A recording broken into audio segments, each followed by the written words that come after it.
There are stars who burn bright and fade quickly.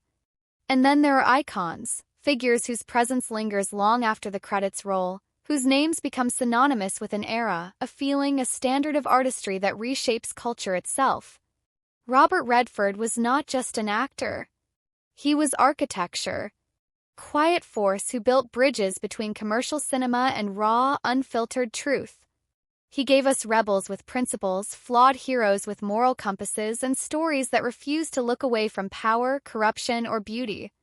When news broke on September 16, 2025, that the 89-year-old Titan had passed peacefully in his Utah home, the world didn't just mourn a legend, it paused to remember what he represented. Integrity wrapped in silence, ambition tempered by humility, fame worn like an ill-fitting coat he never quite buttoned all the way.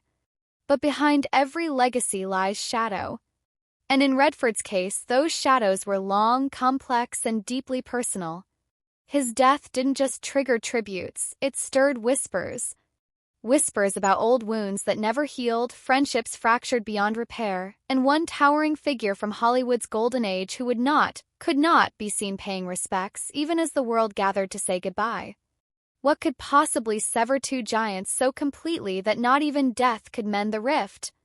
To understand why some stayed away, you must first understand how Redford lived, not just as a star but as a man shaped by loss, solitude, and an almost sacred refusal to compromise. His final years were painted in soft brushstrokes, quiet mornings in Provo Canyon, walks through Sundance's pine-scented trails, evenings spent sketching or discussing environmental policy with his wife, Sybil Zaggers. He'd sold his sprawling horse ranch in 2020, not out of necessity but intention, choosing intimacy over acreage, simplicity over spectacle. By then, he'd already bowed out of acting for good, save for one haunting cameo in Avengers: Endgame, where his brief return as Alexander Pierce felt less like fan service and more like a whispered farewell, a final nod to an industry he both revered and resisted. That scene, filmed under strict secrecy, marked the end of a 6-decade journey. The Russo brothers later revealed Redford told them point-blank, "This is my last day." No fanfare. No interviews. Just closure, delivered with the same quiet dignity that defined him. Even in retirement, he remained tethered to storytelling, producing AMC's Dark Winds, appearing briefly in its second season in 2025, his final performance slipping into the world unnoticed until it was too late to applaud. He died as he lived, on his own terms, surrounded by family, far from the flashing lights and hollow accolades of Hollywood.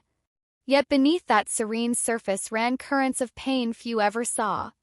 Redford's life began under the shadow of polio, a diagnosis that, while mild, imprinted upon him early the fragility of the body, the randomness of suffering.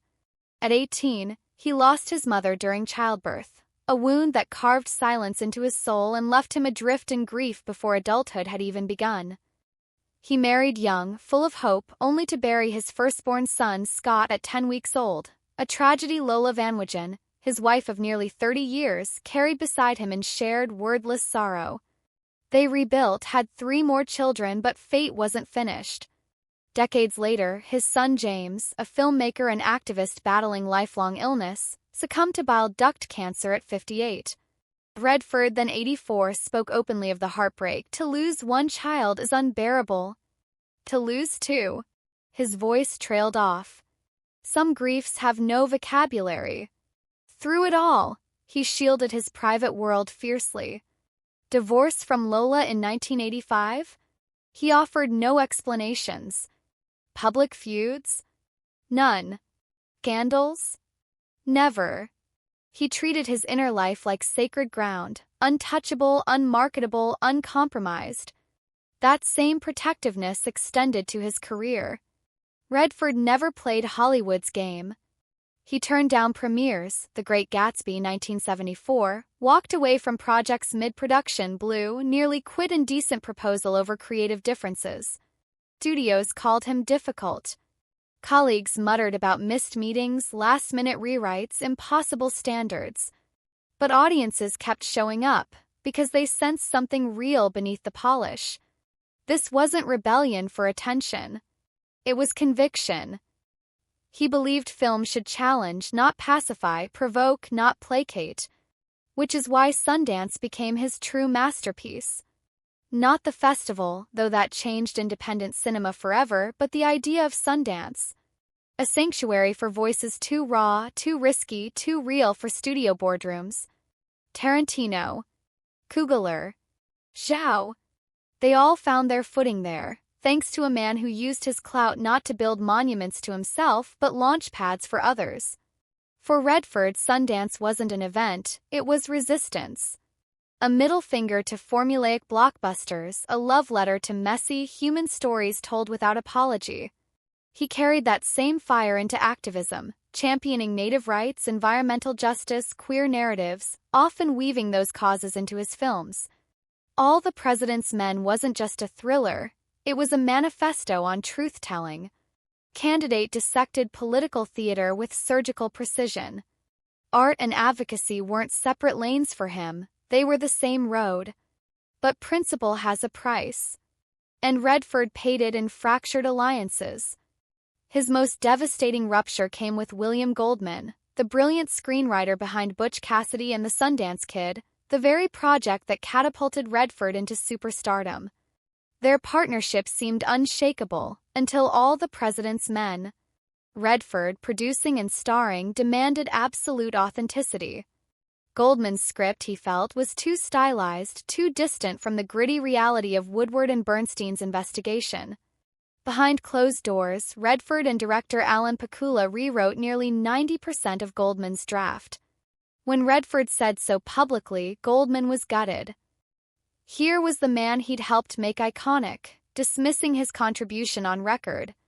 The Writers Guild ultimately awarded Goldman sole credit, a formal vindication that did little to heal the betrayal.